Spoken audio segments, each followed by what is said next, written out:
Hello and good afternoon and welcome to the official sponsors of Friday stream. This is Bullion Now. You may notice we are one member down.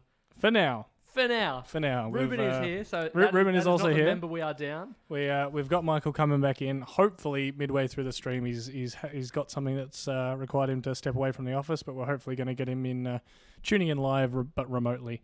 So hold on to your hats. This could get exciting, but at the very least, you've got Matt and Ruben. You've got the B team. That's it. I felt we chatted about this earlier because obviously Michael does an excellent job, given he is the owner of the business. Yeah, he kind of knows his stuff. Exactly. He's very, very knowledgeable, and I'll admit that prior to working here, I loved watching the YouTube channel. I always learned so much directly from Michael, so it's a privilege to be involved in these streams, but you're right, it is a little lacking without him, so absolutely. We accept any creative criticism that may come our way in his absence. It's all right. We'll have him coming through soon. There was quite some positive feedback on the style that Michael did last week when he was by himself on a stream.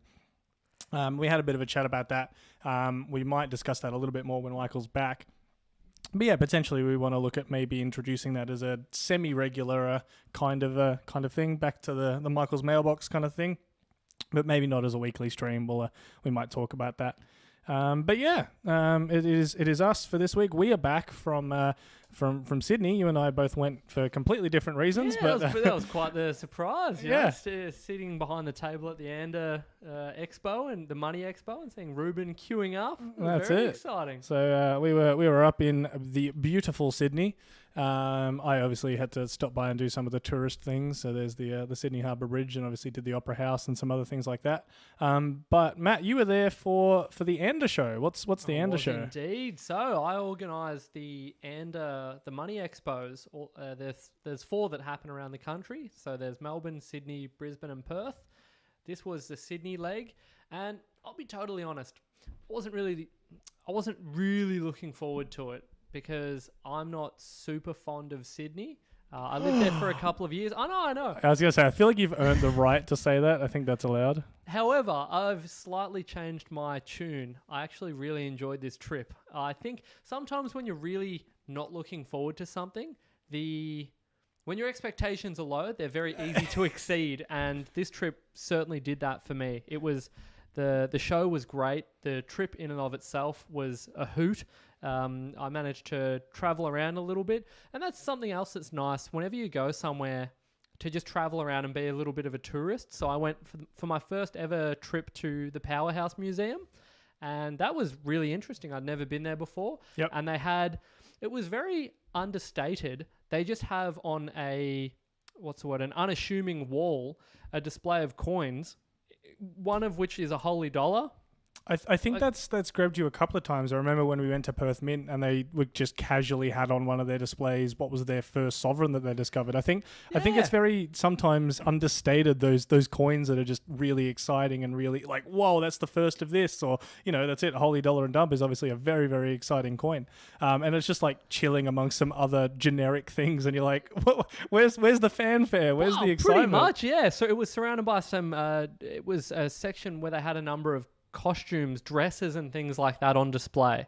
So here's young coin enthusiast Matt scooting along with a pram, and I would have walked straight past it, but it caught my eye, and all of a sudden I see that they've got all these, proof Canberra florin, like a $10,000 coin, a holy dollar, all these square pattern Kookaburra pennies. For those that are not interested in collectible coins, this won't excite you quite as much as it did me, but it's quite impressive. If you ever find yourself in Sydney, the Powerhouse Museum is a free museum that you can go in and have a look at, and there's some really interesting bits and pieces. So there you go. But yeah, no, I did stop by the Anda show as well while I was up there. Thought I'd drop in and say hi, and it was pretty busy. I'll quickly play a video there of the lineup to get in, and just the amount of people was just shocking to me. You know, it's just kind of, yeah, you know, obviously it's a big deal, but I hadn't kind of expected that many people, if I'm honest. Well, yeah, neither did I, quite to that extent. It's always difficult to gauge things like that, and with the current level of interest in the coin market at the moment, and for the Bullion Now family, you'll be delighted to know that the first coin that we sold out of on the Anda table was the 1 ounce silver kookaburra. Yes. With, funnily enough, and this didn't feel very imaginative. The cook with cook. The kookaburra privy mark on your kookaburra. Safe to say that we're getting down to the bottom of the ideas pool with the privy marks on the kookaburras, but they only do 2,000 of them. And I think for a lot of people, it bridges that gap between you're a stacker and you're passionate about silver, but also you like things with a little bit more of a limited production run, and it does venture into that collectability area. So it seems to be that was a hit, and they were really, really popular. So there you go. We've got Casey Dillon there, who I believe is who's one of our American viewers. They mentioned the other day about tuning in for the Thursday night stream, not the Friday stream for them. But they say, what's the graded kookaburra market like in Australia? So I just thought that was a good handball off the... that is very good, off the Anda discussion. So there's not a heap of demand for it. So if we're referring specifically to the bullion coins, there aren't a great deal of them that get graded. So for those that are perhaps unfamiliar, there is a company called PCGS. It's the Professional Coin Grading Service. And you may have seen in your travels, if you've ever been to a coin show or something like that, they're rectangular slabs with a coin that will have a numerical grade attributed to it. And to get your coin authenticated and in one of those slabs, in order to do that, you need to send it all the way to the US, usually via a third party if you're not doing it yourself. And the time frame to get that done, the last batch of coins I had graded took 9 months from the point that I sent them over to getting them back. And it was somewhere in the vicinity of $35 to $40 per coin to do that. So when you factor in the time it takes, the cost, and all of that, the extra premium you pay, it's sort of negligible, I guess. So if you're paying an extra $100 for a particular coin, the amount of time it takes you to get it into that state is it's a little excessive. So hopefully there are a number of companies that are working directly with PCGS. Hopefully they bring those timeframes down. But ultimately, right, and this is a bullion channel, so if you're just looking purely at the bullion aspect of it, it's a 1 ounce silver kookaburra, unless it has exactly, unless it has a special privy mark, or it's a particularly low mintage year, or if it's in exceptional condition, which most of them should be. They're not intended to be circulated or used. Most of them should be in pretty good order. So for me, and Michael would be delighted to hear, I wouldn't really bother slabbing a lot of bullion coins, because it's not really worth it. What about it as a form of protection? Like as a form of actually keeping the coin? If you have a coin that you really, really like, does it work essentially as just a really, really good capsule? Obviously, it's very, very expensive. I'm talking about a particular product that you're like, hey, this is one that I want to keep with me for forever. Does it work as a good form of just protecting the coin? Yeah, I think so. And with that in mind, and also having said all of this, I like graded coins, so I have a little bit of a preference for them. So occasionally, and I will confess, as Michael will as well, we both have some graded bullion coins in our collections, but it does sort of blur the line between this as a silver coin traded predominantly on the intrinsic value with a modest premium. You do the premium really does start to blow out to a point where if I'm paying over $100 for a 1 ounce silver bullion coin, I would probably rather just buy a proof coin in a nice presentation box with a certificate and all that sort of jazz. It does start to, I don't know, it becomes you can get as far down that rabbit hole as you'd like. And I try I try to limit my exposure to it with just a few coins here and there. But yeah, you start to look at the minute, almost indistinguishable differences between a 69 and a 70, 70 being the highest grade. And that can translate to hundreds of dollars in difference in the pricing. And yeah, I'll be here all day if I get right into that. I was going to say, we keep in mind we will delve a little bit more into the bullion side of things when Michael joins us. But you know, while we've got our numismatic expert, I think it's worthy to touch on a few of those questions. There's one there from Goat. Matt, what are you meant to do if you buy a coin that the PCGS holder has smudges on the inside of the slab? I have an MS66 1966 round 50 cent, and the plastic has some clear smudges inside. So no external markings, but actually inside the plastic. Is that a concern? Is that Yeah, that would certainly raise my eyebrows, and I would wonder how that has been stored previously. You can, and it is, again, you go through the entire process, but you can get coins re-slabbed. So you go through the entire process once again, send your... Take two, wasn't happy with it the first time. And it's crazy when you think about it in that sense. You can also request for a regrade if you think the coin might be a little nicer than the grade originally attributed to it.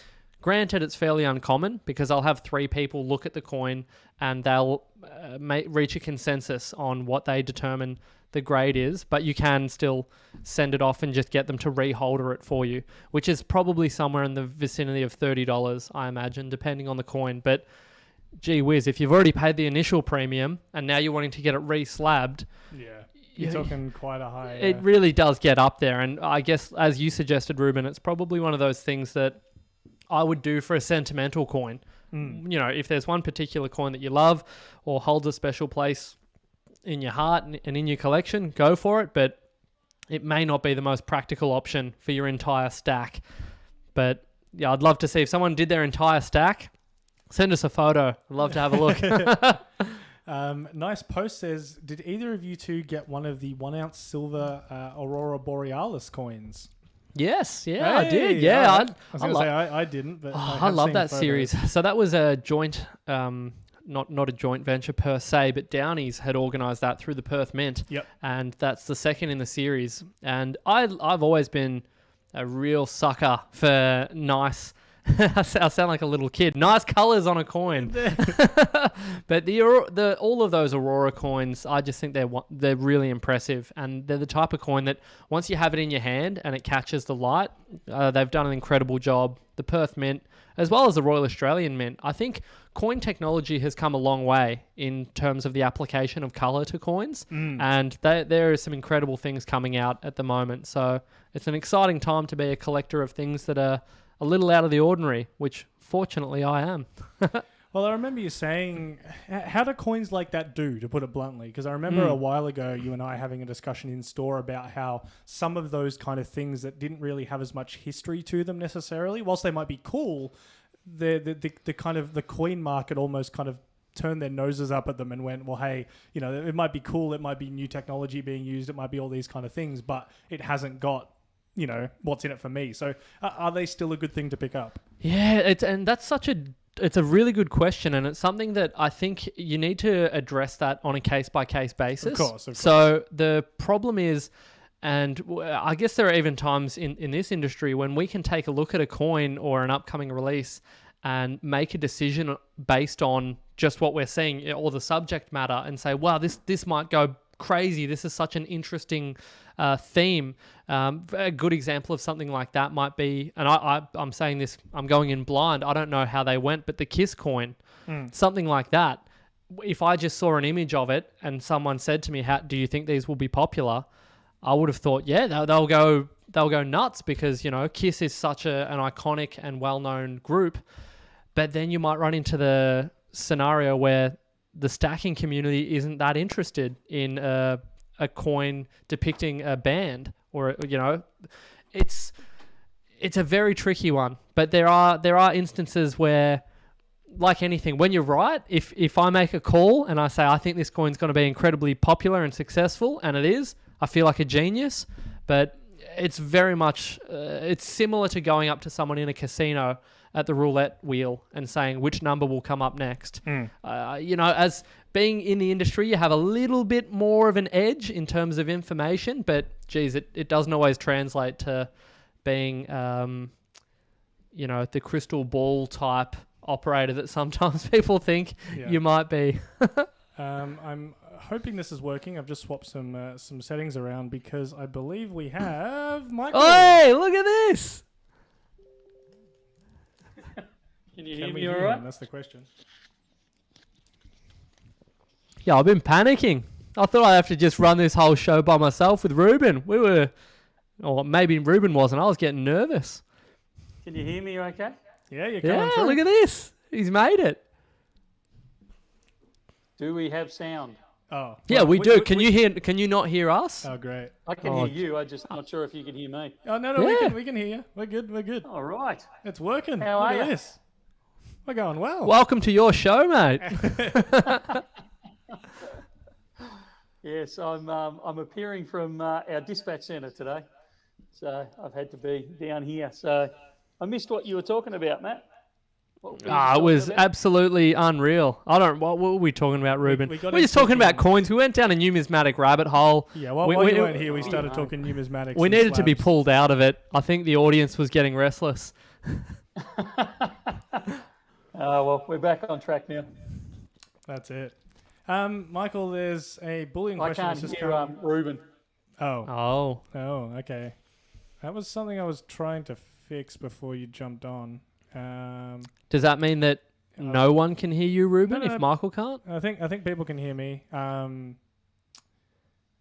Type. Actually, no. say I yes in- figured out the oh, problem. I figured out the problem. So give me hold fire 2 seconds and Ruben says he's figured out the problem, Michael. Yeah. I'm translating. You've got to cover for a sec, Matt. while I've got to figure it cover. out. I've got to fill in the space. Oh, jeez.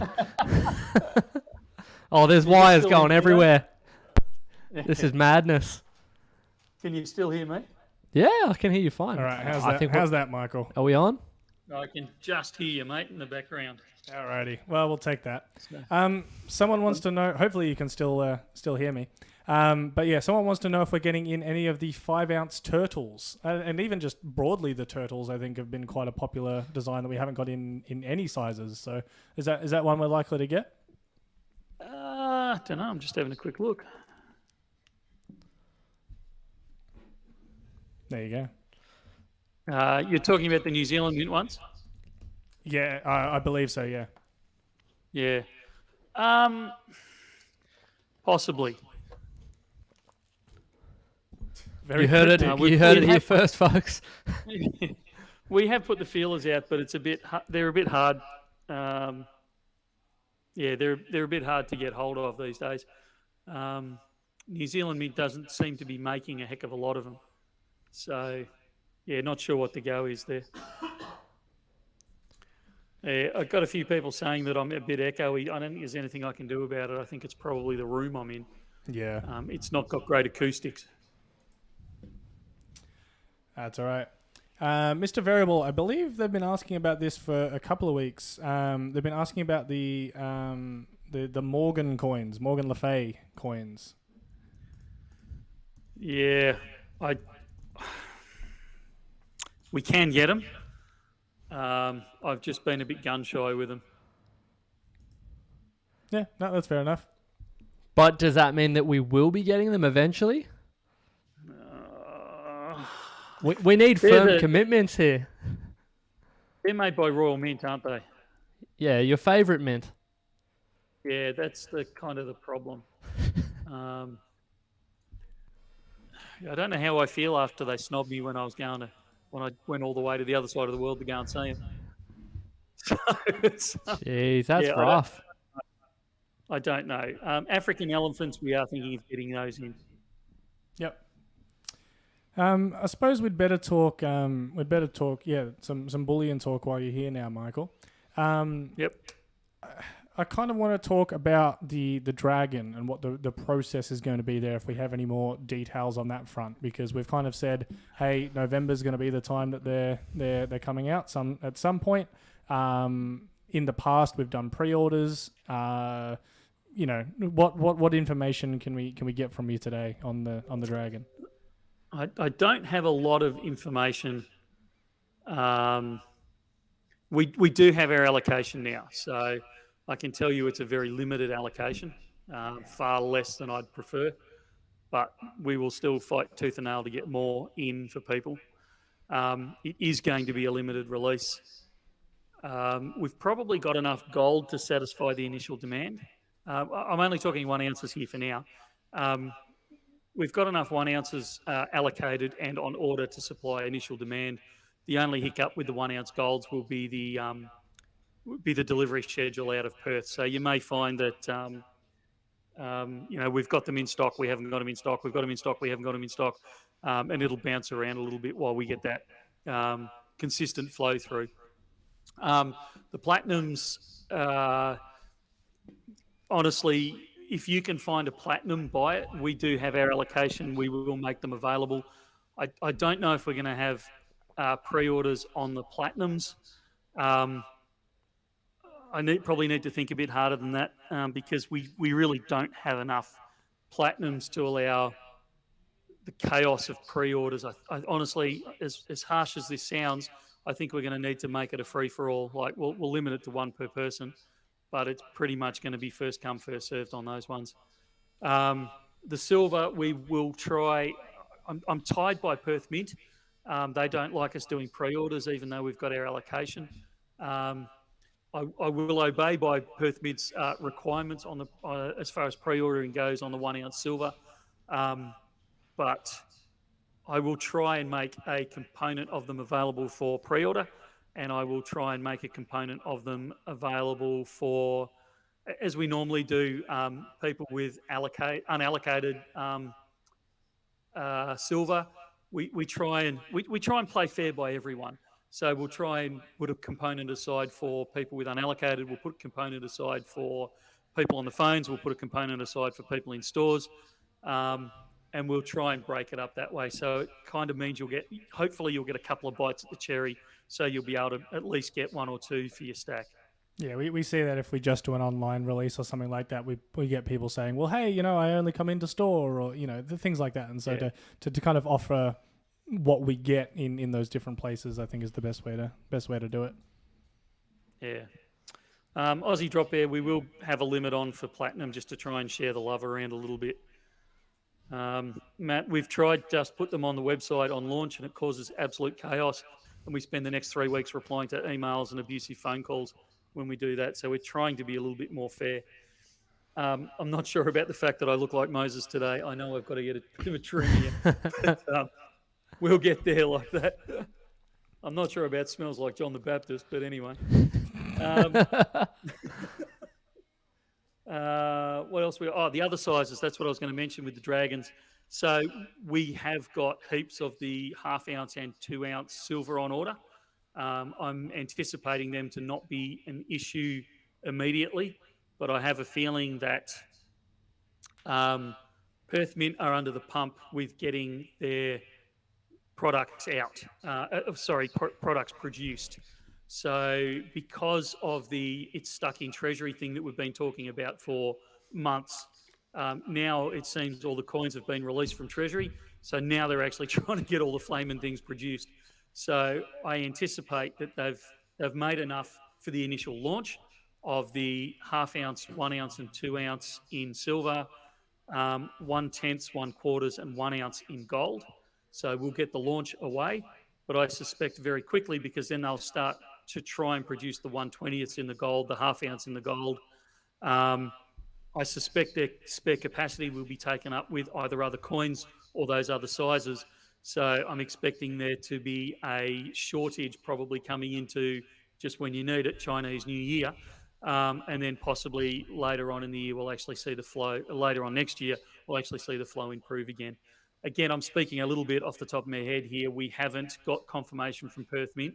I'm just going by previous year's experience on this. So if you are looking for them as Christmas presents, you want them in your stack early so you've got them and secured them. You need them for some form of Chinese New Year, anything along those sort of lines. I would suggest trying to get them in the first couple of weeks, because after probably the start of December, I think supplies are going to get pretty scratchy. And then you throw in shipping timetables and public holidays and all that sort of stuff over the Christmas break and into the new year. And it could get a little bit hairy at the start of next year. Is this going to be the launch of just the Lunas coming up in November? Someone was asking if we knew release dates on things like the Kookaburras for next year. I do know release dates for the Kookaburras. I don't actually have it in front of me. I'll endeavour to get those for next week if people want. But separate to Luna is separate to Luna. Yeah, they're not. A few years ago, they used to release them all on the same day. I don't know if people remember the Tiger release party we had. And that was a day where we could talk about in that year, the Lunar Tiger, the new Kookaburras that were coming out, the new design on the gold kangaroos, and the new koala design. They've actually pulled back from doing that now, and they're actually doing the releases one at a time. So I don't believe... I'd have to check my emails to be 100% sure, but I think the Cook is being released in January this year, or next year, I should say.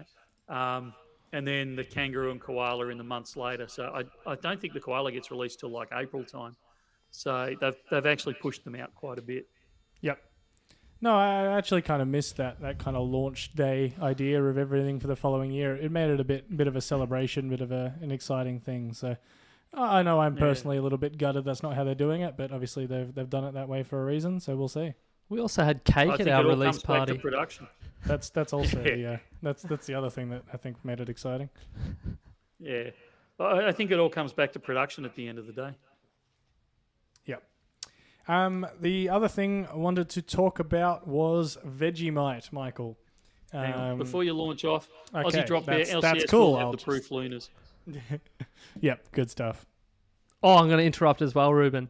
There was a good question from Greg. What's going on with those metal testers, Michael? Yeah, they've kind of fallen off, haven't they? Fallen off the radar, Rubes. We need to hit those. I think it was 3 weeks ago that we said next week we would highlight them.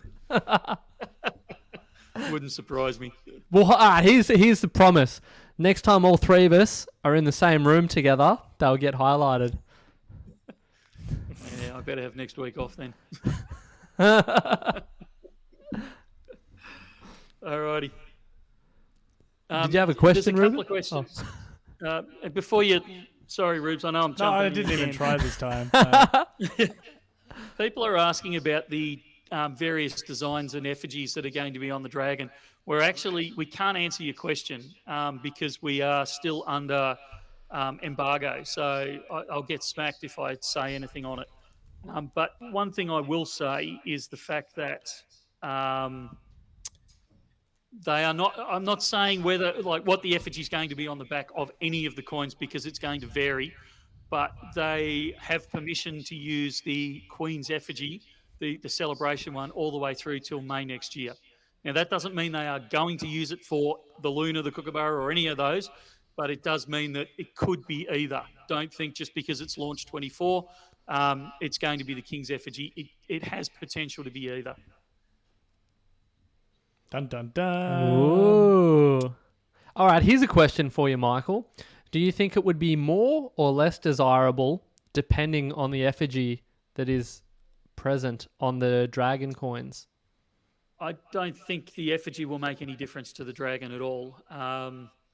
In a lot of ways, I hope it's the King's effigy because that would give the... what was this year's? The rabbit, wasn't it? That would give the rabbit the only one having the Queen's celebration effigy on the back. Yeah. And I think that would possibly make the rabbit a little bit more desirable. But honestly, I think we're making a big deal out of nothing. I don't think it's anything to do with the effigy because they are part of a full series. So you kind of can't have one without the other anyway, despite whatever effigy's on the back. I don't think it's really going to make that much difference. Very good. Yeah, okay. I stand corrected there, Mike. The effigy is the front. You're correct.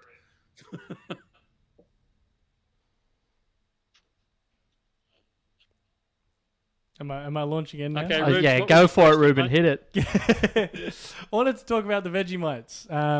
We had the interview with Chris up on our channel, and it was a little bit insane. little bit crazy. I know I was trying to jump on and see if I could get one. I didn't, but I was definitely trying. But they were very, very popular. If you don't know what we're talking about, I'll quickly cut to hopefully a little shot of one there. There we go. There's our little guy. That's not a photo. I want to just demonstrate. That's me moving a jar. Yeah, this is how fancy Ruben's cameras are. Yeah, I thought it was an actual photo. Yeah, no, we've got. You mean you've got one live in the store? We do. Where did that come from? So yeah, you can even see all these shots. Yeah, this is the miniature, the tiny studio right here. But yeah, so very cool to see those. And yeah, a little bit crazy. I did have a question I wanted to ask, and it's going to take me a second to quickly organise that here. So if you can hold fire. It sounds like a poll is incoming. Is it that time of day already? Did we lose Michael, or is he just being very polite? Michael's still there. Let me throw him back up. I was just letting you guys talk. I was trying to catch up on some of the comments. Yeah, I haven't been able to keep up. I've been glancing up, and there's a lot happening in the chat. This is very good to see. It's not going to work. I can't add that many options, Matt. Just while you're looking it up, you're gonna have to range it. Yeah. 1 to 2, 3 to 5, 6 to 7. This is gonna be a great question. Sorry, go on, Michael. Andy, I'm just trying to fill in the gaps, actually. Andy Irons is talking about the 5-ounce dragons. They will be the sleeper for next year. If they get them out and they get heaps of them made, which I suspect they won't, but if they do manage to do that, then they'll just do a normal increase in price. If they do what they did this year, or more particularly last year and the year before, where there was very, very few of the 5-ounce made, they will be the one that will explode going into future years. This is not financial advice. Jesus. But it rhymes. The 5-ounce one is the sleeper. It has the real potential to run really hard. And we're going to do a video on this. I keep threatening Ruben that I'll record it, but I keep running out of time during the day to do it. But everyone, and to a degree rightly so, but everyone chases the 1-ounce Lunas first up because they say, oh, they're the limited number. They're only limited to 300,000 in the silver and 30,000 in the gold. So I've got to get one of those, and it goes a bit crazy for the 1-ounce. But if you go back over the history of the increase in premiums over time, it's actually the other sizes that tend to increase more than the 1-ounce.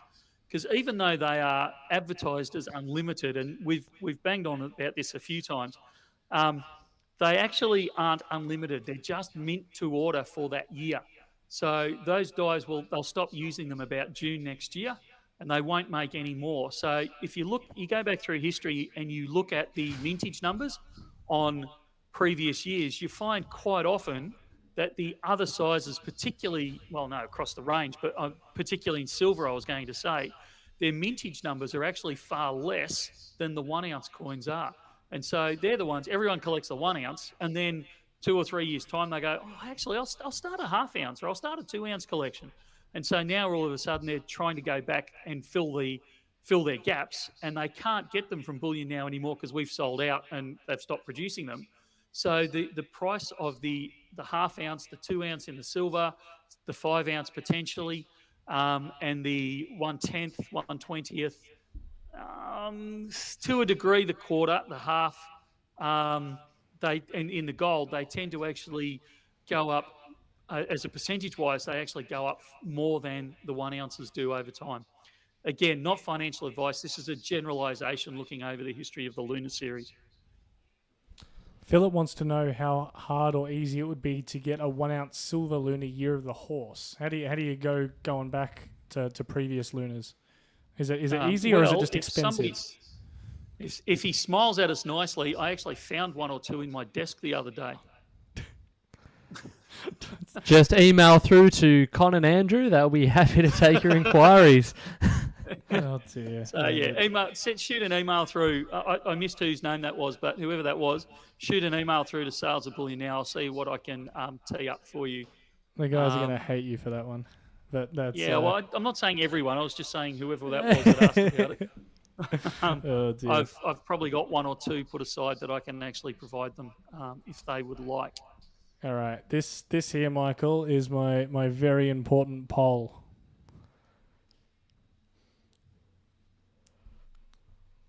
Oh, we've lost Michael.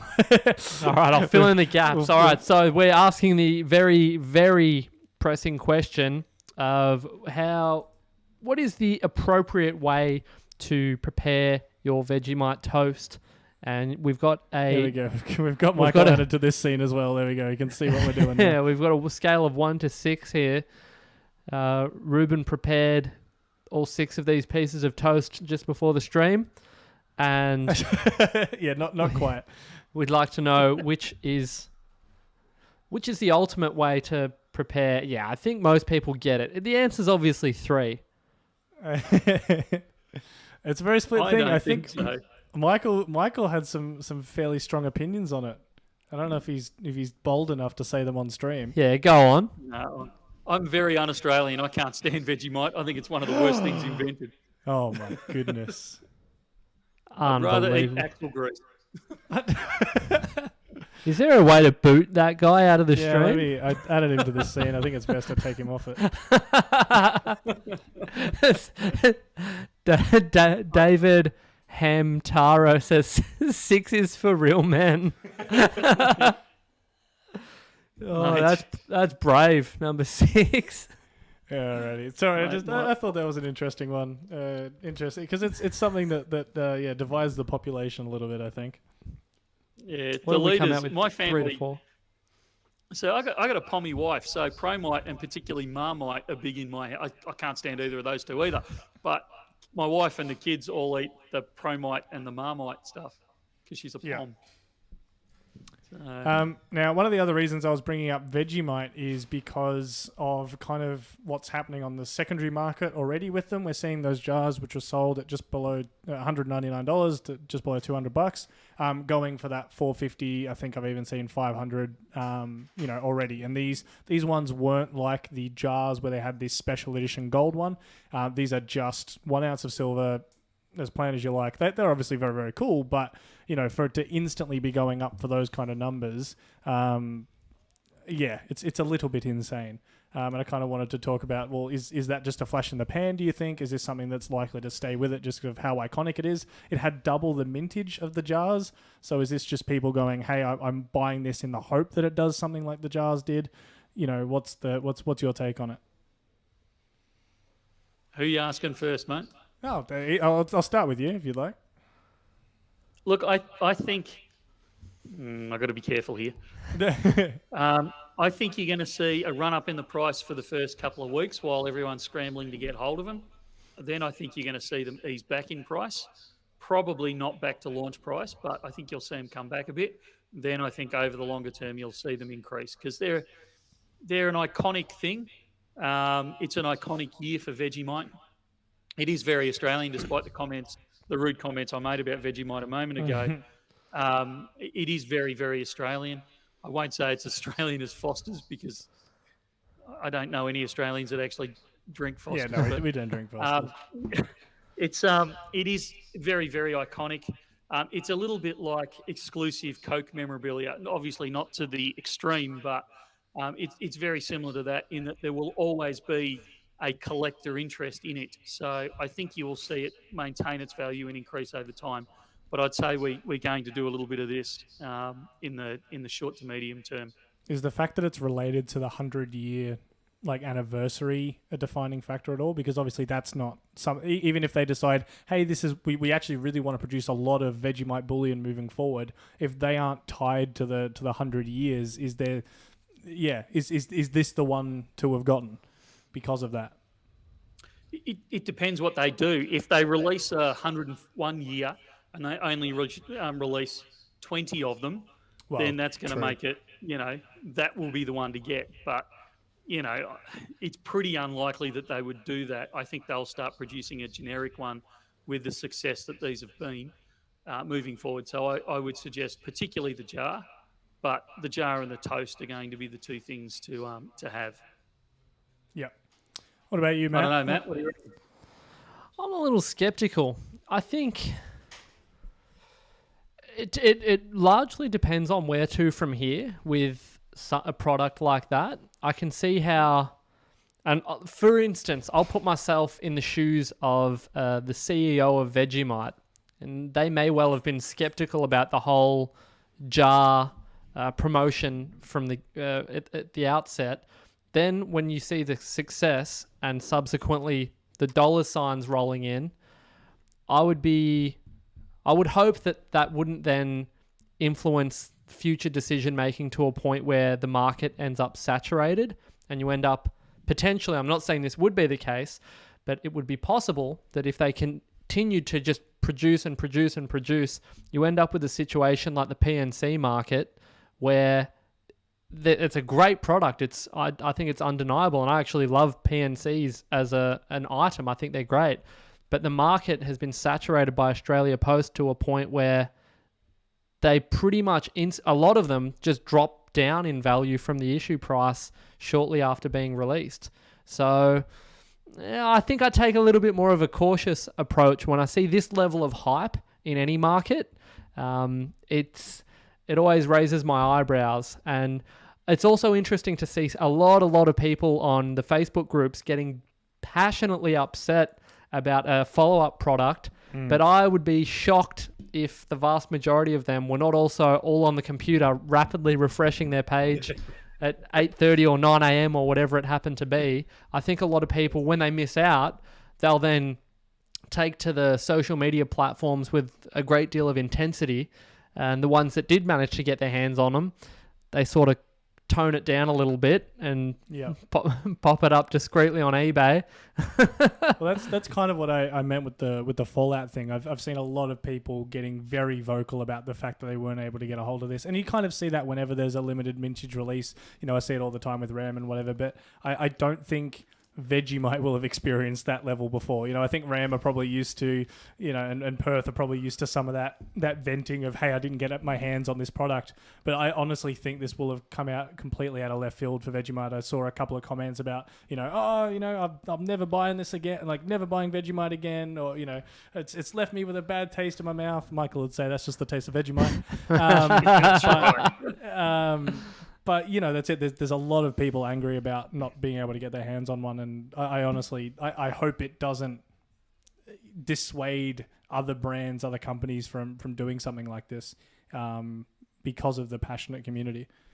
And it's always great, like I've said in the past, it's always nice to see precious metals more in the limelight in a mainstream capacity. So there's also every possibility that there are people who are interested in Australiana and avid Vegemite fans that now have their hands on a product like this, and they might have initially questioned why this product was priced that way, and then once they look into it, they might go down the rabbit hole and start looking at precious metals as an option. And I think there is an ever optimistic side of me whenever something like this comes into the mainstream media, that it will encourage people to take a look at precious metals and try and understand where this intrinsic value comes from. And who knows, they might even join the Bullion Now family and have a good time. So yeah, there's always a silver lining. That's it.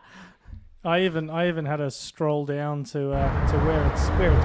Whoa! Yeah. Here in Melbourne, I'm going to take a walk by there. So. Tastes like Australia. Very nice. Michael doesn't like Australia. You heard it here first. Yep. Unbelievable. I don't see any of you guys licking the pavement, seeing what it tastes like. I need to take a break. Gee I whiz. would totally agree that it tastes like pavement. This is nuts. This stream's absolutely become unhinged. Yeah. I'm apologizing in advance, Michael. I think I've set this up so you'll be able to hear this one. But yeah, apologies in advance. But I came across this comment earlier today, and I absolutely had to throw it up. It cracked me up a little bit. Yeah, you should be able to see it. It's from your musings of a bullion dealer, and it says, "Wow, those margins are seriously low. Why not try a different business?" and I wondered if that was a question you've wondered yourself on a separate musings, whether or not it was filmed or not. But many times have I questioned my sanity being a bullion dealer. Yeah. So yeah, I wasn't sure if that one would make you chuckle or cry, but irony, I think. Irony. Yeah. We had also we had Keith send us through a couple of designs for some lettuce coins. Your I think almost infamous now. Your comments about lettuce leaves being in coins. They've sent through two different varieties. We've got the coloured series through a little coin shop with your different, your iceberg lettuce, red leaf, cos, and green leaf there. Wow. With your effigy there, but then as well also Bullion Now gets some in the standard Bullion versions. So, what do you reckon? When is it hitting the shelves, Michael? I love it. I think that's brilliant. I reckon we should pitch that to Perth Mint. I don't know about having my effigy on the back. Like I said, it'd take a special type of. Am I allowed to say tosser on this program? This is your program. You set the rules. Something you can maybe talk about a toss salad. Yeah, that actually suits it perfectly. You'd have to beat him. Anyway. But yeah, no, I absolutely love it when the community makes stuff like that for us. So thank you very much, Keith. Yeah, it's super cool. I don't know if Perth Mint would be a massive fan, considering the original comment was about the fractional remains of whatever was left in their bars. So it might be a bit of a reference they're not thrilled with. But yeah, no, I thought that was very cool. So thank you very much. Adam, Rocket is just weeds put in a plastic bag and sold by Woolies. Wow. Michael has got some very controversial opinions today. Yeah, he's And Vegemite toast with a Michael head privy is never going to happen, ever. I will guarantee that one. Oh dear. See, people were making comments. Well, I said we'd talk about this before, Michael. We're talking about how people kind of enjoyed the direct stream with just you and having a bit more of that, direct line of communication, things like that, as opposed to some of the other banter and stuff that goes on. But I feel like you're the perpetrator of it more often. This is true. Ruben and I are trying to stay on task here. But I did say that we'd kind of talk about potentially, the concept of moving back to a Michael's mailbox, periodically, or I don't know if you wanted to talk about your thoughts on that, or if it was something we wanted to do, or what your input was on that.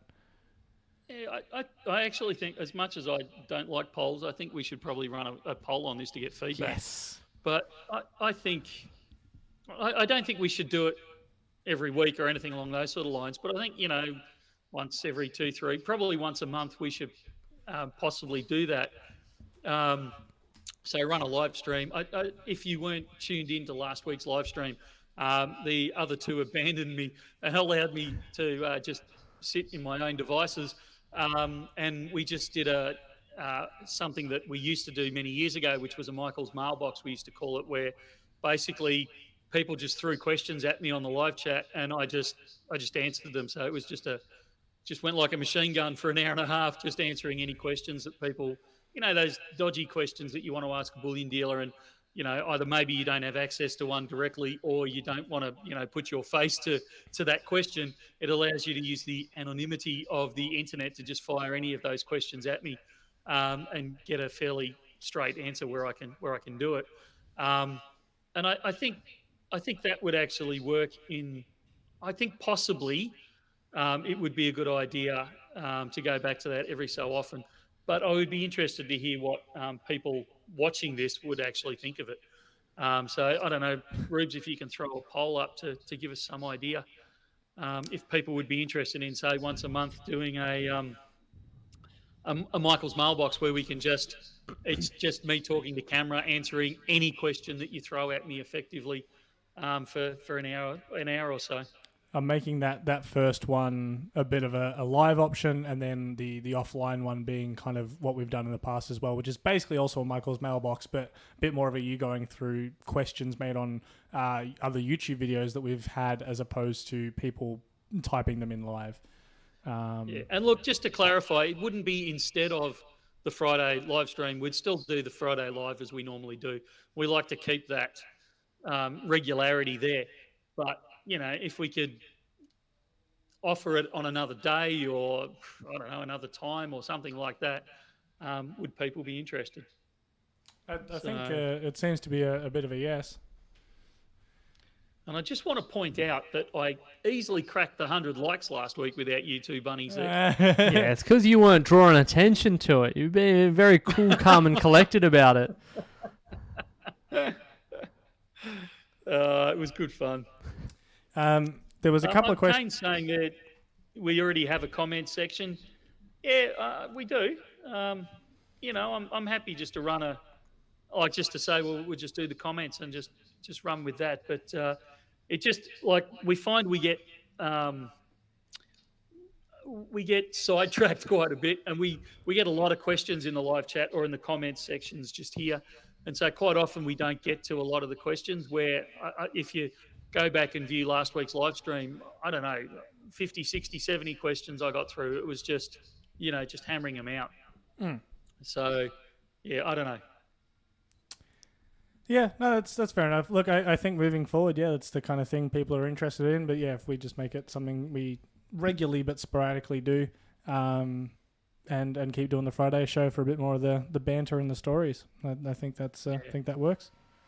Try and keep those two under control. That's it. That's the one. Speaking of banter and questions, I've got a query for you, and I'd like your opinion on this one, Michael.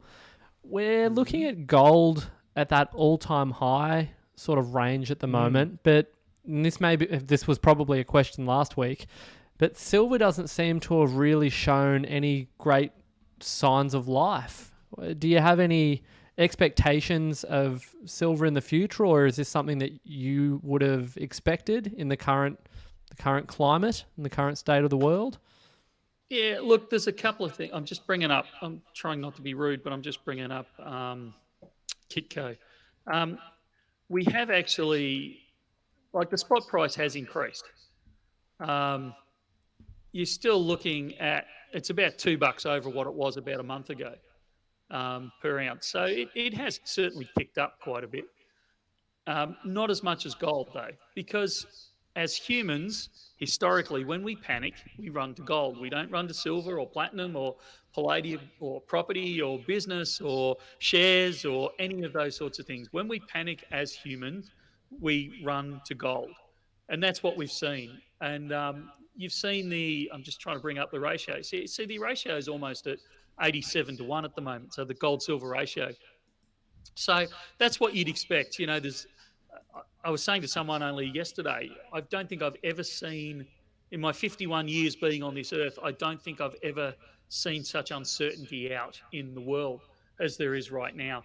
And so we're starting to see that pull towards gold. What normally happens in these situations is gold runs up and it runs hard, which is what we've seen it do. And then 6 to 8 weeks later, we see that pull through to silver. So I'd expect to see an uptick in silver over the coming, say, month. We'll actually see silver run a bit harder and gold maybe not quite so hard. And we'll actually see that ratio come back down, possibly even back down into the mid to low 70s, but certainly back into the low 80s, 80-1. So for anyone that doesn't know what I mean by the gold-silver ratio, it's how many ounces of silver you can buy for the equivalent money that you've spent on 1 ounce of gold. So, if I used imaginary numbers just to keep life simple for me, if gold was $3,000 an ounce and silver was $100 an ounce, then it would be a 30-1 ratio. Obviously, that's not what we're staring at the moment, but it was just easy numbers to throw on the hop. So seeing the gold-silver ratio at that high 80s mark is actually slightly out of kilter for it. Not as bad as it has been sometimes, but it's certainly out of kilter at the moment. Very good. Does that answer your question? Yeah. Yeah, it did. Yeah, that was good. Alrighty. There's another one here that Dr. Bullion said a while ago. I have to admit I don't know much about it, so I'm not sure if you would, Michael, but I wanted to ask a question. Dr. Bullion says, any changes after Melbourne money laundering news? There was apparently over, I think it was $220 million or something money laundering thing found in Melbourne. Any thoughts on it they wanted to know? I honestly hadn't seen too much about it. The thing probably that surprised me is that they admitted that the only reason they caught these guys out was the fact that over COVID, when we were in lockdown, their turnover still stayed. I actually think it increased. The people going to their shop fronts and their amount of turnover increased. And that's what flagged it. They hadn't realised it before then. So that's probably the only comment I've got to make out of it. They weren't doing the right thing and they got smacked for it. That's what happens. It's why we're all a bit toey around, all the requirements that the government gives us for money laundering and those types of things. They are trying to stop us falling into these kind of situations, either intentionally or inadvertently. Yep. The other thing I kind of wanted to talk about, which is it made its way into the title, which I am very, very glad to have happened. Someone sent an email through about this to let me know about it, so thank you very much. But PAMP have kind of become the good guys in my book. They have released a Willy Wonka product. We got Gene Wilder there. It's with a very kind of hypnotic background behind him, and you've got the bar kind of style on the other side. But the reason that they are the heroes here is, unlike the New Zealand mint product, which was very cool, the chocolate bar that they did, they are throwing in to certain ones, definitely not all of them, a golden ticket. Well done. And it is made of, that's it, pure gold. It is 5 grams of pure gold. And they have a mintage of 3,500, and I believe it's 1 in 50 will have this extra gold in there. So what's that? 1 in 70 of actually walking away with a golden ticket. Which I again think this is what New Zealand absolutely should have done with their product. Yeah. It fits so much more with the chocolate bar than just one with Gene. Yes, it has the chocolate bar on the back, but yeah, I'm really glad that PAMP have latched onto that idea, because it's kind of instantly what you think whenever you're buying a product like that. Yeah, I totally agree. I think I think New Zealand Mint dropped the ball with that one. They had a real potential to, do some serious marketing on it, and play on the Willy Wonka story and the whole box and dice. And I think they missed it with that one. This isn't speaking out of turn, because it would be pure speculation. I know we don't know, but is it likely to have potentially been like a licensing issue or something like that? I wouldn't have thought so. Yeah, once they've got the. Yeah, once you've got the license, you've almost got the license to do whatever you like. They have right of refusal over it. So if you present something that they think is not in character or in bad taste or anything along those sort of lines, then they can veto it. But as a rule, I can't see whoever they got the licensing from, and I actually don't know who owns the Willy Wonka licensing. I think it's Warner Brothers. Yeah, okay. So if you went to Warner Brothers with a chocolate, like a silver chocolate bar with a golden ticket in it, there is no way on earth they're going to argue that's out of character or that's offensive or anything along those sort of lines. GR says the golden ticket was the whole story, 100%. Yeah. Yeah. So like I said, I really think New Zealand missed the mark on that one. Yeah. So it's good it's to see. It's just a shame that PAMP have not gone with and I know why it wouldn't have gone well if they had, but I'm disappointed that they didn't go with some form of a chocolate bar and then have the golden ticket with it, because that's, like we just said, that's the whole theme of the story. I mean, it's kind of on there on the back. Yeah, I know, but it's just, that wasn't the shape of the. I'm trying to think of what the name of the chocolate was. For the life of me, I can't remember. Somebody will put it in the comments. Well, I but, think it was just the standard bar. I mean, there was the ones like the scrumdiddlyumptious or whatever, but I'm pretty sure it was just the standard, like the standard chocolate bar. Oh, was it? Okay. Yeah, okay. You might be right. But it certainly wasn't that shape in the movie. So it's a shame that New Zealand wasted the chance to do that. Yeah, someone in chat saying that they've ordered one and they're going to be crossing their fingers. So yeah, you'll have to let us know if you get a hold of one. Absolutely. I think I also like that the ticket is kind of pretty much a direct copy of the ticket. You know, I'm not sure if this is an issue. I haven't seen the other side, to be honest. It might have all the details there, but it doesn't say in giant things on it, you know, PAMP or, you know, it's just it's trying to be a golden ticket from the movie, and that's what it is. Yeah. I'd be interested to know if it's kind of like the gold foil from like the gold backs or something, or if it's a little bit more solid. Yeah, I'd say it's probably foil-like. Yeah. Goat says Can I change topics? You legally have to sing the song "I've Got a Golden Ticket." I think that is absolutely right. It's true. It would be nice if they could implement a tour component. Like if you have the PAMP facility, they might have to dress it up a little to make it a little more whimsical. But, you know, if you get a golden ticket, you can come have a tour of the PAMP facility, stamp one of your own bars or something.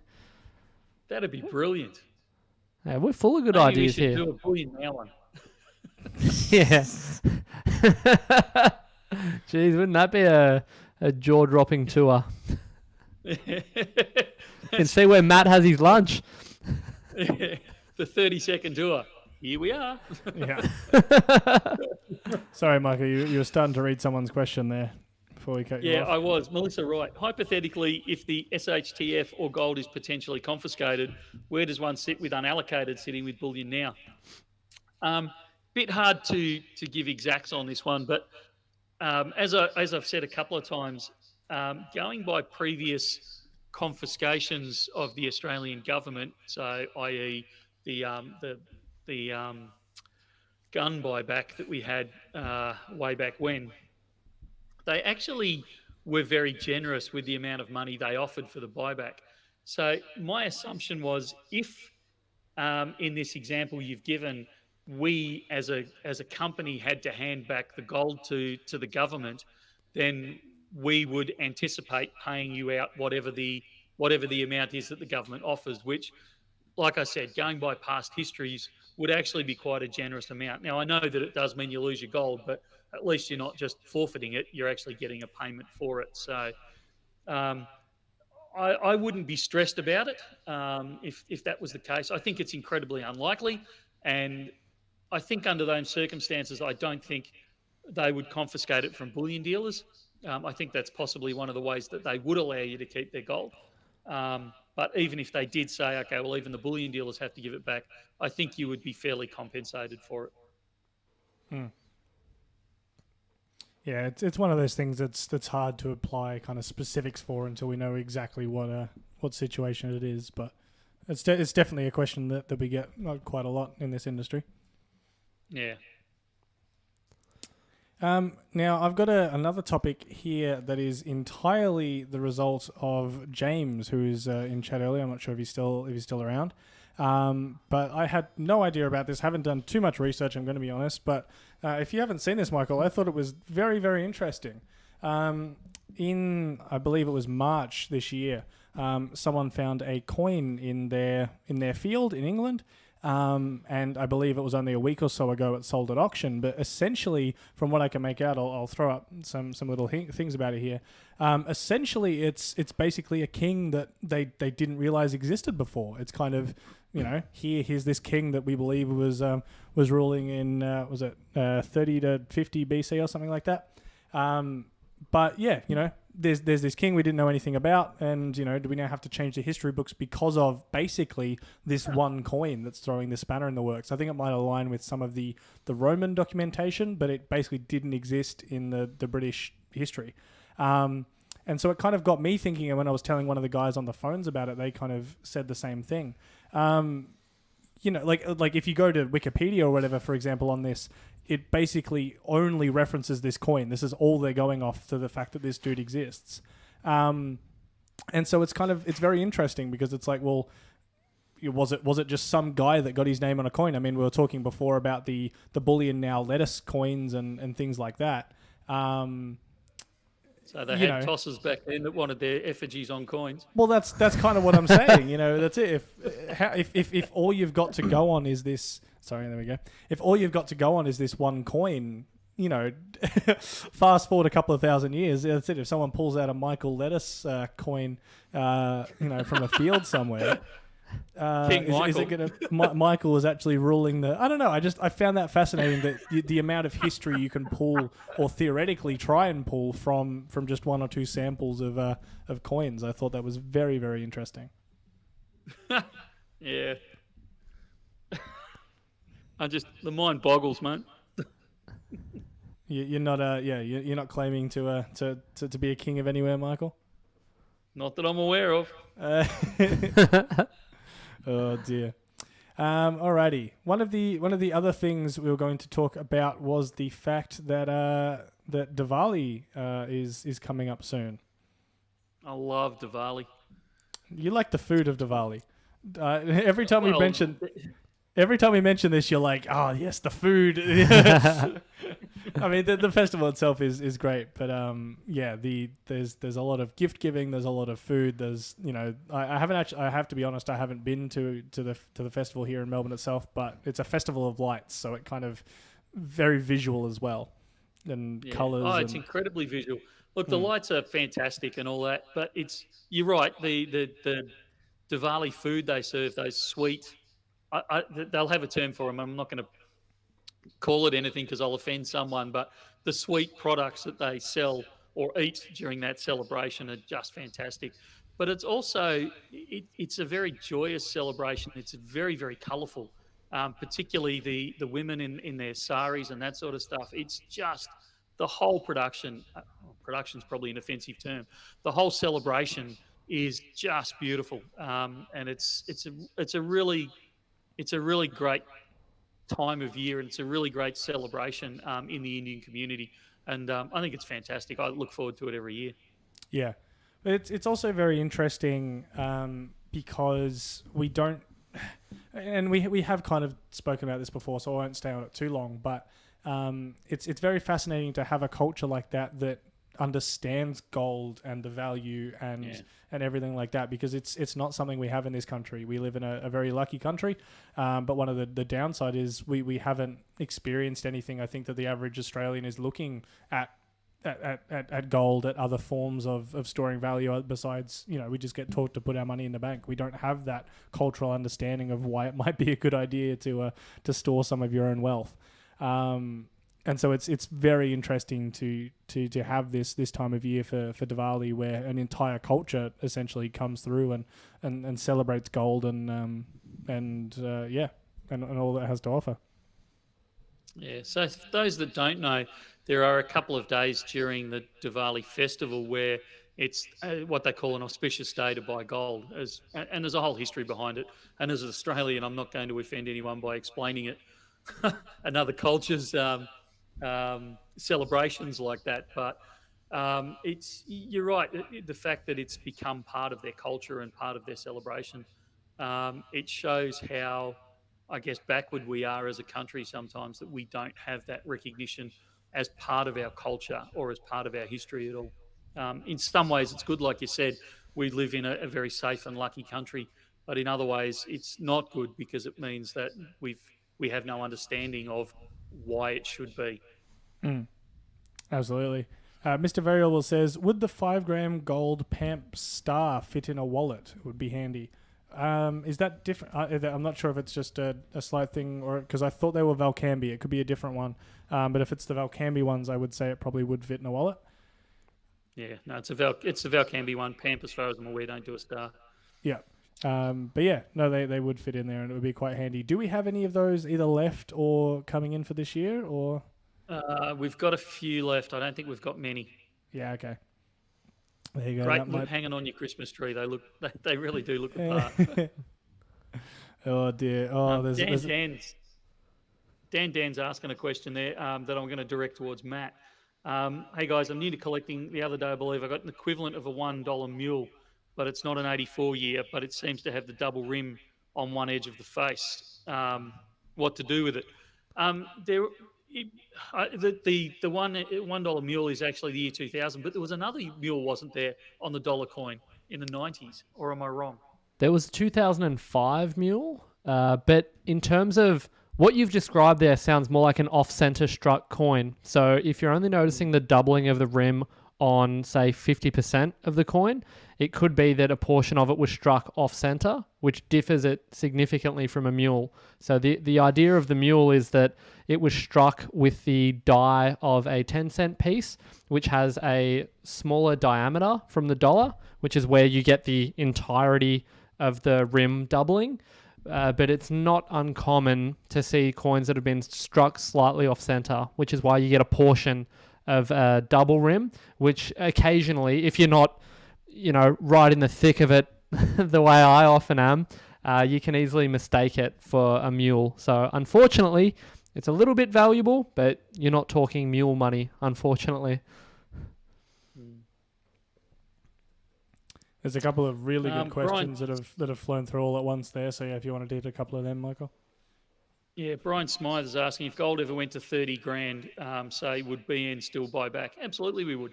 I don't know if Rubes can find it. No, don't worry about it, Rubes. We did a video on how BN, we should probably update it on how BN makes its money. And it makes money irrespective of what spot price does. We've removed that risk from BN. Means we don't profit from spot price going up, but it means that we don't cop it when it goes down. So whether gold goes to $1 an ounce or $1 million an ounce, it actually wouldn't matter. We'd still be functioning as we are today. So absolutely, we'd be buying back at 30 grand an ounce. Because if it's gone to 30 grand an ounce, it's only gone there because there's huge demand. So we'd actually be actively looking for people to sell back to fill that demand that's currently going on. Well, that kind of, I don't want to head too much down it because there is a couple of other questions there. But yeah, the price has shot up on gold a bit, and we have been very busy selling gold. It's kind of been a very interesting. It's always a very interesting study on the human psychology, I think, because we always think buy low, sell high, but sometimes it gets in people's heads that it's going up. People think it's going a lot higher up, and so people go, well, hey, I'm gonna get in while it's comparatively low in their minds. Whether or not it is a different question, but. Yeah, look, it's actually been different this time around, which has been interesting, where we've actually seen, because we fell over that magic $3,000 Australian mark, we've actually seen a lot of selling into this price rise as well, which is, it's not normal. It did happen when we flipped over the 2,000, and to a degree, the 2,500 it occurred. But I distinctly remember it happening at the 2,000 mark. But those kind of round numbers, they seem to trigger people going, well, once it goes above 3,000, I'm going to sell. So usually what happens, has happened this time, although it went through quite strongly, it goes through 3,000. A few people sell. It drops back below 3,000, which is what it hinted at doing. It didn't really come back below 3,000 too much. People start going, oh, I missed it. Oh, well, if it ever goes back above 3,000 again, I'll sell. And so when it kicked up again this week, we actually saw quite a lot of selling back into the market, which is unusual, but I put it down to that 3,000, magic number happening. But you're right, we're seeing those people are buying. Certainly it's upticked in the last few weeks as well, since we've broken that through that 3,000. This one might spark some anguish for you as well, Michael. But Nathy Boy says, hi, Bullion Now. Are you looking at bringing in the gold Christmas bars from Michael's favourite, the Royal Mint? No. No, not getting them? Even the bars? No, don't. They're not even on our Christmas card list anymore, Ruben. Yeah, okay. Oof. Yeah, short answer is not this year. There's another question there that is going to be a non-political comment from you, Michael, but if you wanted to briefly talk about how the selling of the Trumps has gone, the Trump rounds we got in. Yeah, look, not surprisingly enough, we've pretty much sold out. I think there's a few left going through store. I'm not sure there's any left online. if there is a few online, it's only because Adam's found some in the back room and put them online. Wouldn't be any more than 100 or so, I wouldn't have thought. They were always going to be controversial. We knew as soon as we ordered them that we were going to get people that love them, and we were going to get people that gave us a hiding over it, which is exactly what happened. A lot of people bought them for themselves. A lot of people bought them to give to non-Trump lovers. We talked about that on the unboxing. But overall, they were very, very popular, as we expected them to be, but very controversial as well. Yeah, absolutely. Zambo is kind of echoing, I think they mentioned this before as well, but it's kind of echoing something we've seen a little bit of recently, and that's people saying, hey, I've had this bad experience with trying to sell my bullion in other locations. Please make a Bullion Now store insert where I live so that I can sell back to you guys is basically the general theme of a lot of those comments. They said they had some issues I think they said something about just either feeling dishonest themselves or the people they were trying to sell to seeming dishonest. But yeah, didn't have a good experience. Basically, yeah. When are you coming to my town?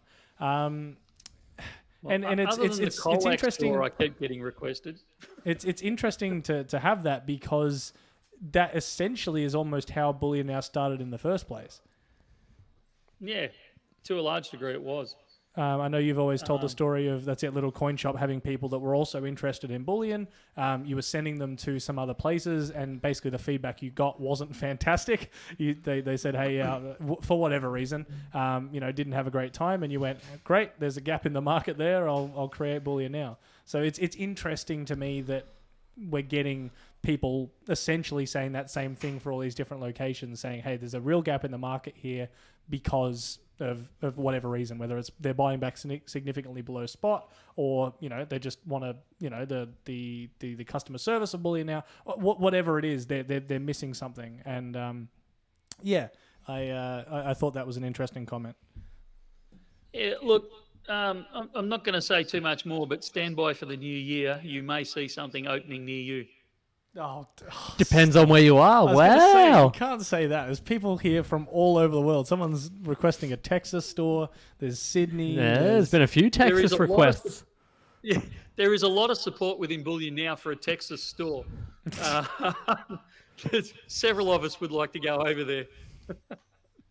But I mean, that does become the question. Do you go somewhere that has no bullion presence already, so that you can essentially start afresh, give people wherever it is an opportunity to buy somewhere that didn't have access to a bullion store previously? Or do you go where there's already others that maybe just aren't fulfilling what people are chasing? Look, I mean, there's bullion stores in every capital city. So to say you're going to go somewhere else, you're going to end up with the joke I made before, the Colac store or something like that, which is... While it's very useful for the people in Colac, you're not going to find people from Sydney coming down to Colac to sell their bullion. So, if we open up in another state, it's more than likely going to be in one of the capital cities where there are already other bullion dealers. And look, I've never been frightened of competition. I think competition is very, very healthy in any industry. I actually don't think it's good to be the only horse in the race. We know we have a good product. We know we always try to give the best service we possibly can. We trip over ourselves every so often, but as a rule, we've got a good product and we try our best. And we provide good prices, both buying and selling. So, I'd quite happily, and I'm not saying this is what we're about to do, and I'm certainly not being derogatory of. Actually, I won't put any names in, but I'd quite happily plonk ourselves next door to another large bullion dealer and operate in the same building as we do in Melbourne, or in the shop right next door. It wouldn't faze me at all. So I think if anything, it shows that there's demand there in just the fact that they've survived there as they are. Yeah. Delita says the 24 Panda coin has been revealed, and I'm interested to know both your thoughts on it. Matt, Go for it, Matt. I really like the Panda as a series. I think they've always done a really accurate job of depicting an anatomically correct depiction of the animal. It's not one of those series like the koala or even the kookaburra for that matter, where every now and again you'll take a look at a particular year and think, geez, I don't know that I've ever seen a kookaburra or a koala that looks anything like that. Whereas the panda, I don't know, maybe someone in the chat or someone's got a particular year where it just looked way off. But as far as I can think back, it's always been a really nice depiction of the animal. And I think, once again, they've done a really good job and implemented a nice bit of landscape there. There's a few people commenting on what looks like a very extended neck or head on that. I was going to say, do you think it looks like Mum looks like a bit of a hunchback there? Yeah, but that's absolutely, I think that's totally accurate. Yeah, you're probably right, actually. The only thing, well, there's two things for me that are very weird about the panda coins, and one is their capsules. They're actually very nice capsules, but they don't sit flat. They wobble, true. And so you can't stack them on top of each other without creating a very unstable stack. Good for spinning. Yeah. And the other elephant in the room is the 30 grams as opposed to an ounce being the standard. Is that something you think that will eventually catch on, or do you think the ounce is here to stay? I think the ounce is here to stay. What do you reckon, mate? I think you're right. And has there ever been a public explanation as to why they made that switch down to 30 grams? Was it a desire to swap to metric, because so many other measurements across everything have moved to metric? There's, I would say almost no reason to not, besides the fact that it's well established in the community. But even the Chinese, the Chinese are very metric. So even in, I'm harking back to my history, even in aviation, where almost the rest of the world still works in feet and hectopascals, they are very much in meters. And it always caused a little bit of confusion amongst pilots when you end up going into Chinese airspace, because you'd have to adjust all your altimeters to read into meters instead of in feet. So it's not surprising that they went to grams instead of ounces.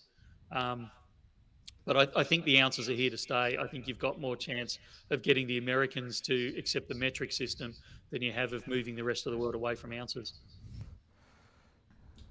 I'm just going to I think I know which way this poll will go, but I'm quickly going to throw that up there. For a standard, coin, should we see the troy ounce continue, or is it time to move aside? It'd be such a massive swap over, though. I think that's the thing that is never really going to take off. You might find the odd company do 30 grams here or there, or in this case the country. But it would be such a massive change, and I'm so metric on everything else, metric for everything else. But even having only working in this industry for 3 or 4 years now, the ounce is just so normal within it. It would feel very weird to move towards 30 grams for a standard coin. I mean, obviously places like Perth Mint within their lineup swap back and forward. Their minted bars, they'll go from a 1 ounce to a 50 gram. You kind of have to mentally convert anyway. But yeah, for a standard coin out of Perth Mint, it would feel very weird for it to be a 30 gram, I think. It's also interesting to note, I don't think the price changes either. Yeah. If anything, they were more expensive for a while there. The premiums on them were actually higher than some of the ounce coins. So even though it was less silver, it was more expensive. Yeah. Yeah. No, I don't think they'll ever move. I don't think we'll ever move everything else across to grams. I could be wrong, but I don't believe so. The poll seems to be in it's agreement. fairly unanimous, yeah. And not even just which they think will stay, but should stay. Yeah. So yeah, I think the ounce is hanging around. I think the other thing, and I'm taking us back into the pandas again. The other thing, the other elephant is in the room, and it's one of the reasons why BN a little bit shies away from stocking the pandas, is that there is a real. I'm trying to be diplomatic here. I was going to say, I'm surprised you're going down this line. Yeah, there's a real hesitation with buying Chinese bullion, and when we do bring them in, we cop a lot of stick for it. So we will probably get some of the 24 pandas, but it will be it will be a limited amount. So yeah, that's the other. When Matt said, "Oh, the elephant in the room is the 30 grand," oh, I can't remember actually. One of you said the 30 grand thing. I think that's the other elephant in the room, if you can have two in a room. Is It's a big that room. there's also that pushback on Chinese metals. Yeah. Have you personally ever had an issue with them? Clarify your question.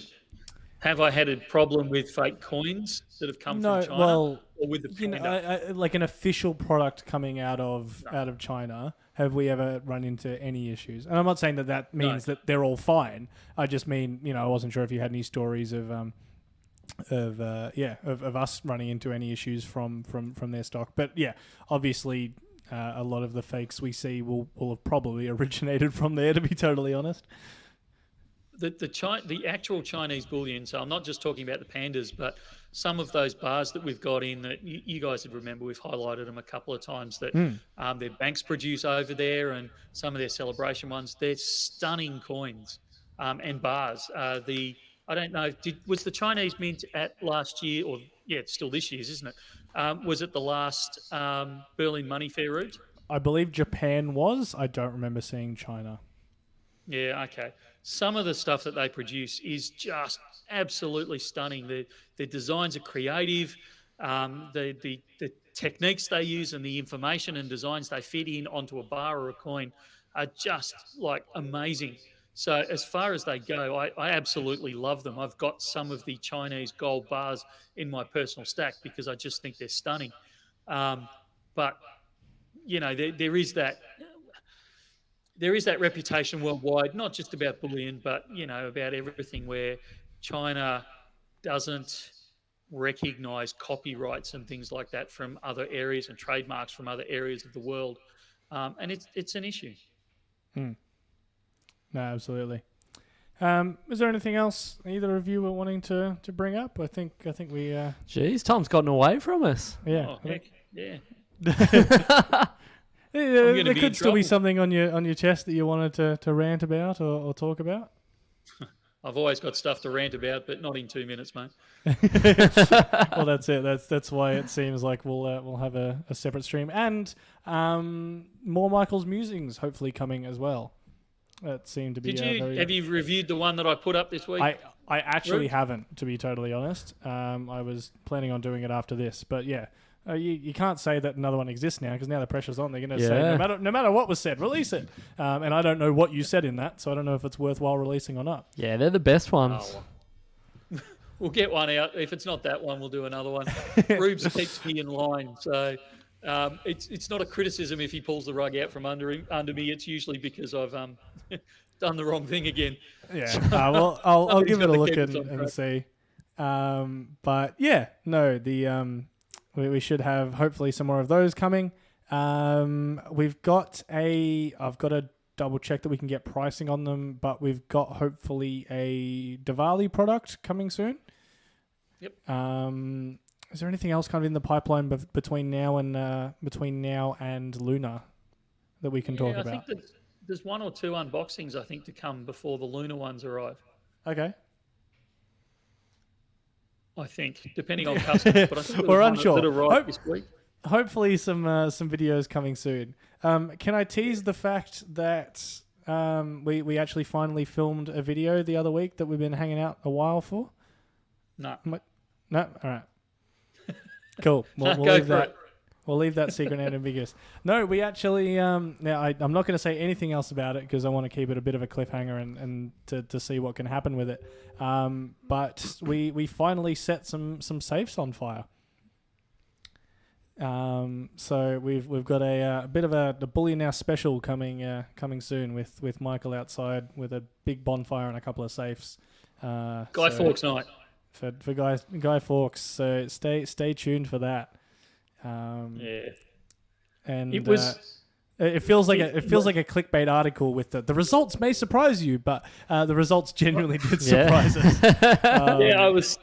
I wasn't going to say clickbaity, but you're right. I was actually quite shocked. I think at the results that we got with it. Yeah. It was very interesting. So yeah, hopefully that will be coming soon.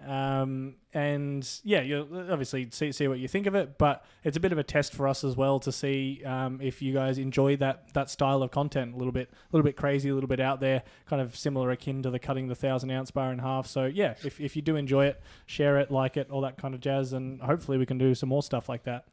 But yeah, I think I'm still trying to live that 1,000-ounce bar down. Exactly. Plumere's got a bit of a hunt on when that might be releasing. We'll have to wait and see. But yeah, Go Forks is notoriously the 5th of November. But yeah, I think that is us for this week. Thank you very much for joining us remotely, Michael. I'm glad glad it worked. Yeah.